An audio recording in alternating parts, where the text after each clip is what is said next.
పెద్దపల్లి జిల్లా విద్యానగర్లో ఓ పెంపుడు కుక్క రెండు కుటుంబాల మధ్య దాడులు చేసుకునే పరిస్థితికి కారణమైంది. సందీప్ అనే వ్యక్తికి చెందిన శునకం పక్కనే ఉన్న టిఫిన్ సెంటర్ వద్ద బహిర్భూమికి వెళ్లేది.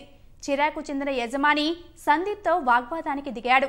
ఈ విషయంలో రెండు కుటుంబాలు దాడి చేసుకునే స్థాయికి వెళ్లారు. కుక్క యజమాని సందీప్ మహిళపై దాడి చేసిన వీడియో ప్రస్తుతం సామాజిక మాధ్యమాల్లో వైరల్ అవుతోంది.